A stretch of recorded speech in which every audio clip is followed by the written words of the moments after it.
تقاته ولا تموتن إلا وأنتم مسلمون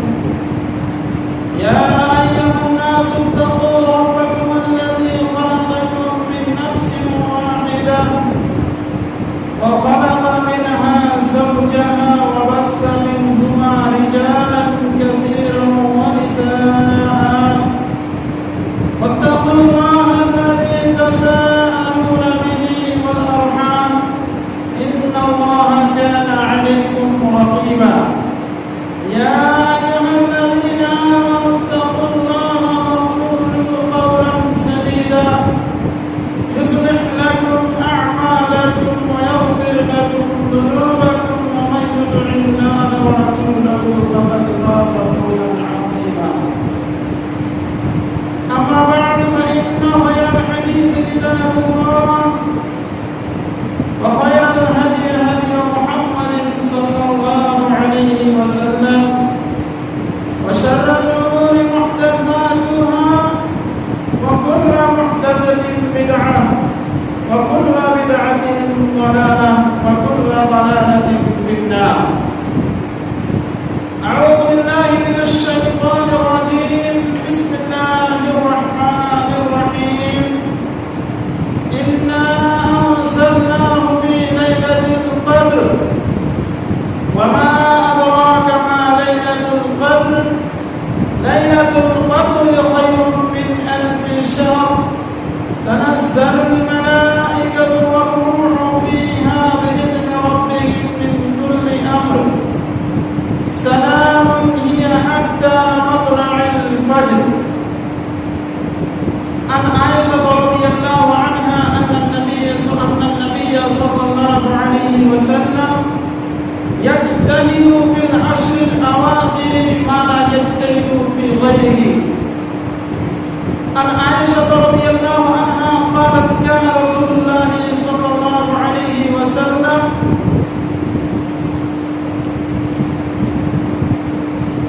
إذا دخل العشر أحيا ليله وأيقظ أهله وشد مئزره. محترم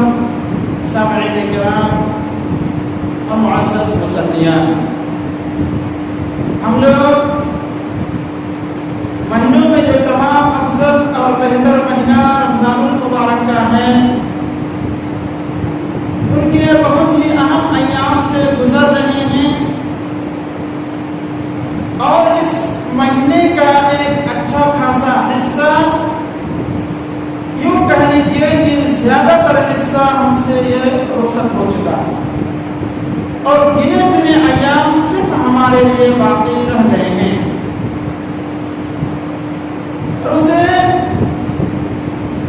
اسے کہا جاتا ہے کہ رمضان کا پہلا عشرہ کے معنی 10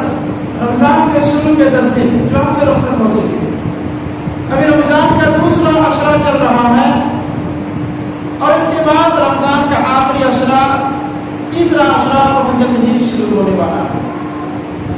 یہ جو تیسرا عشرہ ہے نبی صلی اللہ علیہ وسلم پورے رمضان المبارک میں عبادت کا اہتمام کیا کرتے تھے؟ نماز تراویح، قرآن کی تلاوت،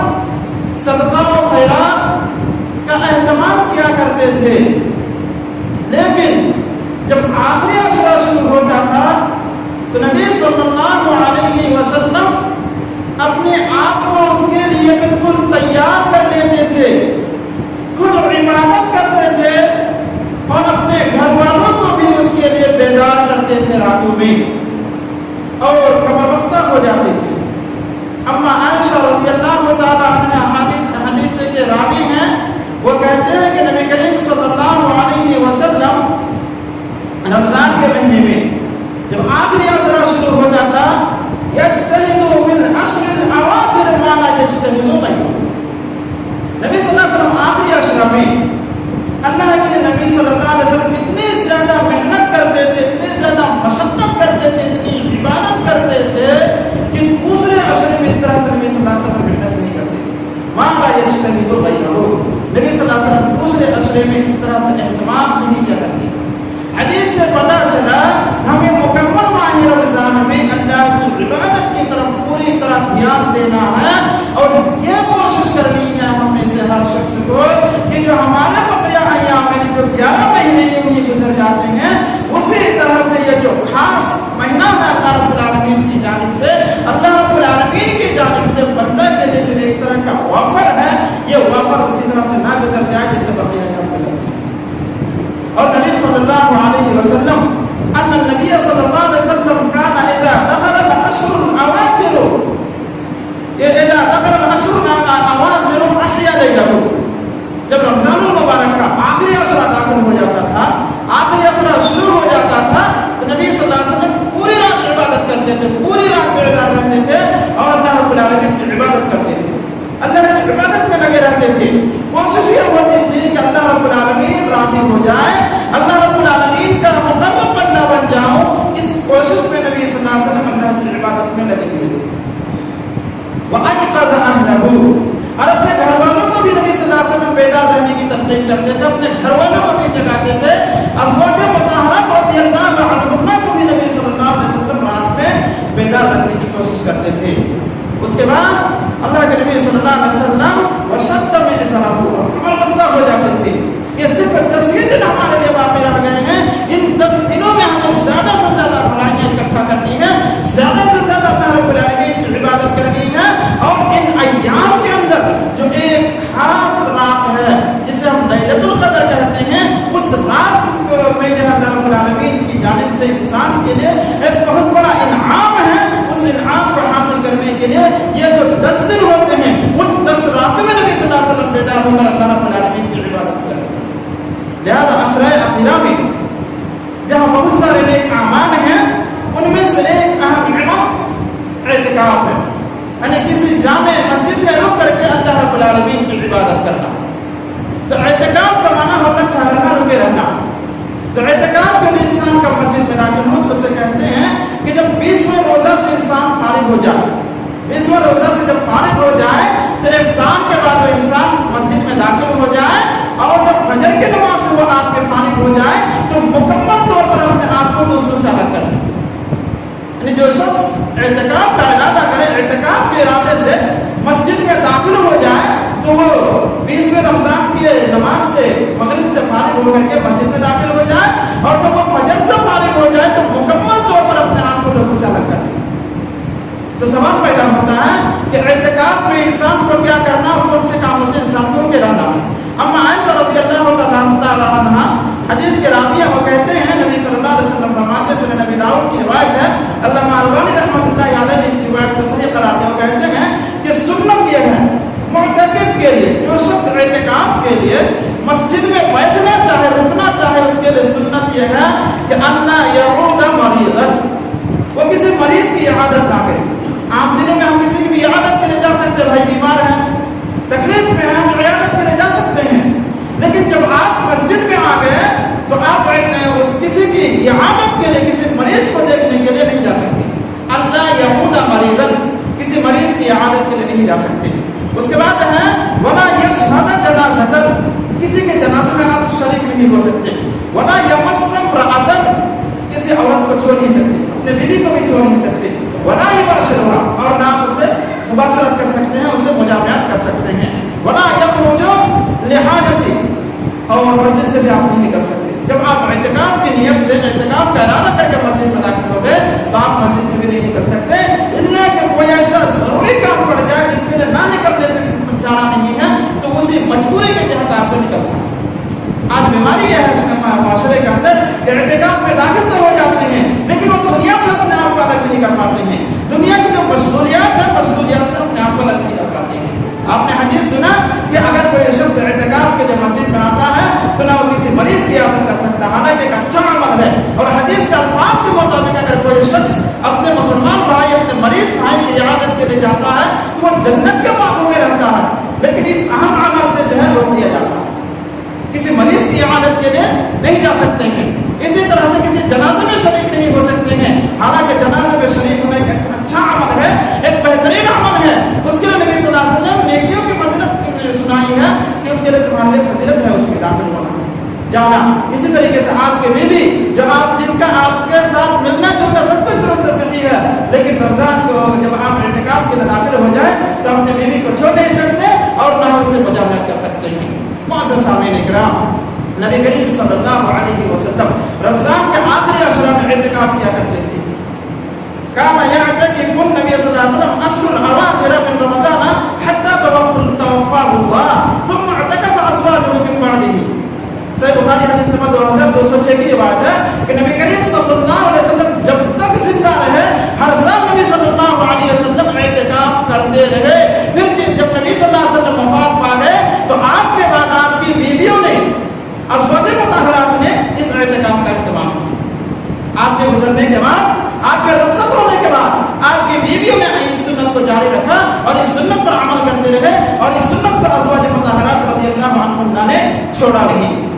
اسی طریقے سے ایک روایت کے مطابق نبی صلی اللہ علیہ وسلم کو ایک سال ایک مرتبہ رمضان میں اعتکاف کا موقع نہیں ملا. سفر میں تھے تو سفر میں رہنے کی وجہ سے جب نبی صلی اللہ علیہ وسلم کو اس کے اہتمام کا موقع نہیں ملا تو نبی صلی اللہ علیہ وسلم نے دوسرے رمضان میں 20 دن تک آپ نے اعتکاف کیا. 20 روز تک آپ نبی صلی اللہ علیہ وسلم مسجد کے اندر ٹھہرے رہے. اب آئیے دیکھتے ہیں کہ جو شخص اعتکاف کے لیے مسجد میں داخل ہو، اعتکاف کا ارادہ کر کے مسجد میں داخل ہو جائے، انہیں کیا کرنا چاہیے؟ جو شخص اعتکاف کے ارادے سے مسجد میں داخل ہو جائے اسے چاہیے اس کا ہر لمحہ، ہر گھڑی، ایک منٹ اللہ رب العالمین کی عبادت میں ختم ہونا چاہیے. ہمیشہ اللہ رب العالمین کی یاد سے جو ہم کی زبان تک رہنا چاہیے، اللہ کا ذکر و اذکار. اسی طریقے سے انہوں نے جو گزشتہ ایام میں اللہ رب العالمین کے نافرمانی کی، جو ان سے گناہ ہوا، انسان ہونے کے ناطے ان سے جب اللہ رب العالمین کی ناراضگی ہوئی، ان باتوں کو یاد کرتے ہوئے اپنے آنکھوں سے آنسو بہانا چاہیے. اللہ رب العالمین کا ہمیشہ یاد کرتے رہنا چاہیے. اللہ رب العالمین کا ذکر و اذکار ہمیشہ کرتے رہنا چاہیے. اس لیے کہ صحیح بخاری کی حدیث اللہ کے نبی صلی اللہ علیہ وسلم فرماتے ہیں کہ ایک آدمی، اللہ کے نبی صلی اللہ علیہ وسلم فرماتے ہیں کہ من عاد لی ولیا فقد آذنته بالحرب. اللہ تعالیٰ فرماتا ہے، حدیث قدسی ہے، اللہ تعالیٰ فرماتا ہے کہ اگر کوئی بندہ میرے کسی ولی سے، میرے کسی دوست سے کیا کرتا ہے؟ دشمنی کرتا ہے. من عاد لی ولیا فقد آذنته بالحرب. اگر کوئی شخص میرے کسی دوست سے، میرے کسی ولی سے دشمنی کرتا ہے تو میں اسے اعلان جنگ کرتا ہوں. وما تقرب الی عبدی بشیء مما افترضت احب الی مما افترضته علیہ. اور وہ میرا بندہ فرائض کا اہتمام کرتا ہے، جو 5 وقت کا نماز اس کے اوپر فرض کیا گیا ہے اس کا اہتمام کرتا ہے، روزے کا اہتمام کرتا ہے، اور ان چیزوں کا اہتمام کرتے کرتے 5 وقت نماز کا اہتمام کرتے کرتے اور روزہ رکھتے ہوئے اللہ رب العالمین کا قریب ترین بندہ بن جاتا ہے. لیکن اس کے ساتھ ساتھ اگر کوئی شخص وما یسر یتقرب الی بالنوافل حتى احبه، اور اگر اس کے ساتھ ساتھ فرض نمازوں کے اہتمام کے ساتھ ساتھ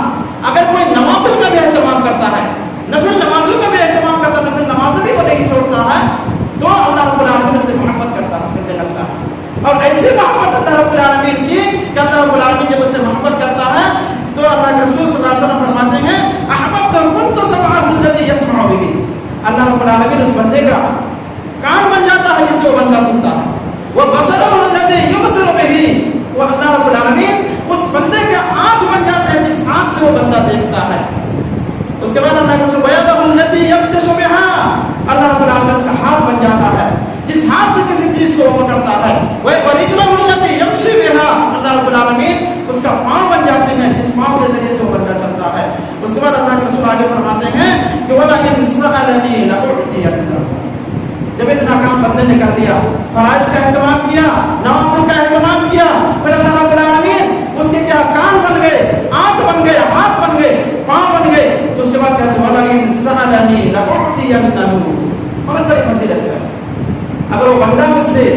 جو بھی چیز مانگے میں اسے عطا کرتا ہوں. وَلَئِن سَأَلَنِي لَأُعْطِيَنَّهُ. جو بھی چیز وہ بندہ مجھ سے مانگے گا میں اسے عطا کروں گا. وَلَئِنِ اسْتَعَاذَنِي لَأُعِيذَنَّهُ.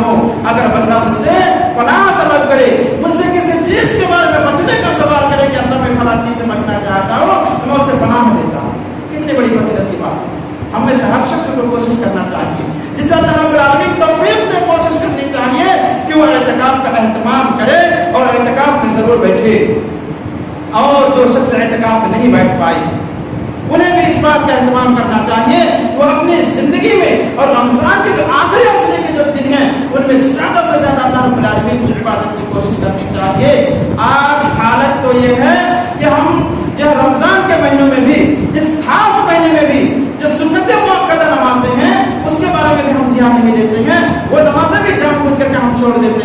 حالانکہ نبی صلی اللہ علیہ وسلم کے ازواج مطہرات میں سے ام حبیبہ رضی اللہ تعالی عنہا راوی حدیث ہیں، وہ کہتی ہیں صحیح مسلم حدیث نمبر 725 کی روایت میں کہتی ہے کہ نبی صلی اللہ علیہ وسلم فرماتے ہیں کہ جب کوئی بندہ 12 رکعت سنت مؤکدہ کا اہتمام کرتا ہے، جب کوئی بندہ 12 رکعت دن اور رات میں 12 رکعت سنت مؤکدہ کا اہتمام کرتا ہے تو اللہ تعالیٰ اس کے لیے جنت میں گھر بنا دیتا ہے، اور بنی لہ فی الجنہ، یا جنت کو اس کے لیے گھر بنا دیا جاتا ہے۔ حضرت ام حبیبہ رضی اللہ تعالیٰ عنہ کہتی ہیں کہ جب سے میں نے نبی صلی اللہ علیہ وسلم سے یہ حدیث سنی کہ جب کوئی بندہ 12 رکعت سنت کا اہتمام کرتا ہے اللہ تعالیٰ اس کے لیے جنت میں گھر بنا دیتا ہے، وہ کہتی ہے کہ ما ترکتہن منذ سمعتہن من رسول اللہ صلی اللہ علیہ وسلم، جب سے میں نے سنا کہ اللہ کے نبی صلی اللہ علیہ وسلم نے ایسی حدیث بیان فرمائی ہے تو اس وقت سے لے کر کے میں نے کبھی بھی 12 رکعت سنتوں کو نہیں چھوڑا۔ آج حالت یہ ہے کہ ادھر سلام پھرے ادھر نکلنے کے لیے کتنی پریشانیاں لگی رہتی، اللہ جانے کتنا ٹینشن لے کر کے، کتنا پریشان ہو کر کے ہم مسجد کے اندر آتے ہیں، جی بھی نہیں کرتا، سلام پھرے کب نکل کے بھاگتے ہیں۔ ام حبیبہ رضی اللہ عنہا کہتی ہیں کہ اللہ رب العالمین اس کے لیے جنت میں گھر بناتا ہے۔ اتنے بڑے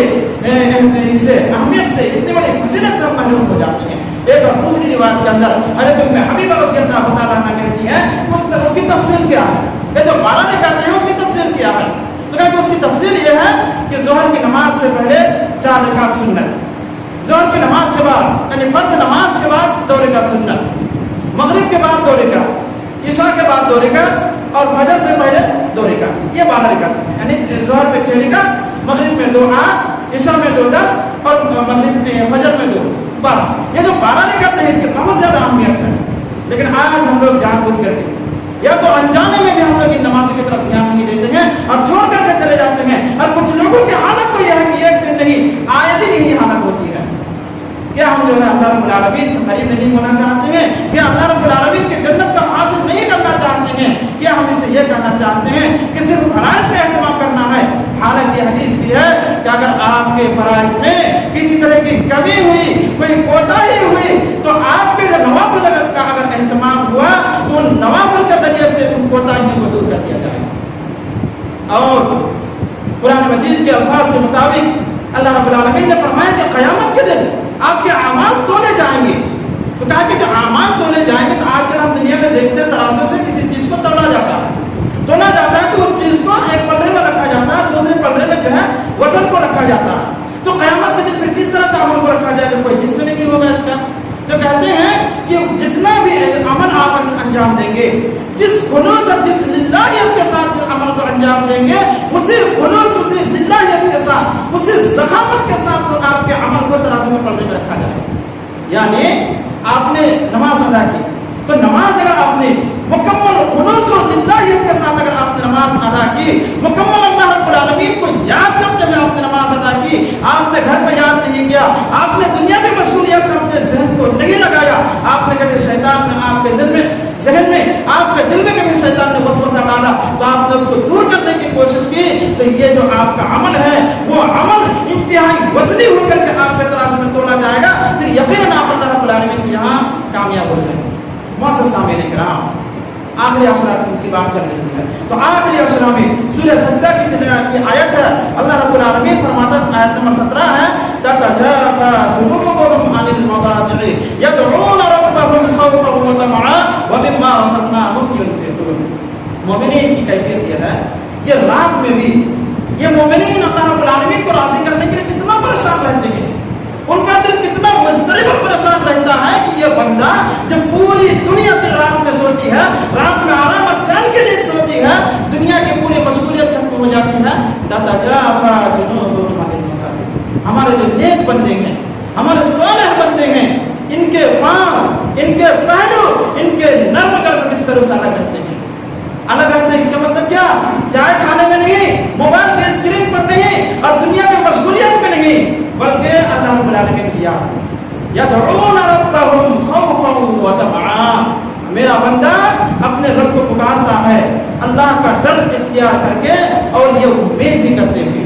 جہنم کے عذاب سے ڈرتے ہوئے کہ اللہ نے اتنا خطرناک جہنم تیار کر رکھا ہے اور اس جہنم کو تو انہیں انسانوں سے اور انہیں جنات سے تو بھرنے والا ہے، کہیں ایسا نہ ہو کہ ہم بھی جہنمی بن جائے۔ تو جہنم کا خوف اپنے اندر پیدا کر کے اور صرف ڈر کر کے نہیں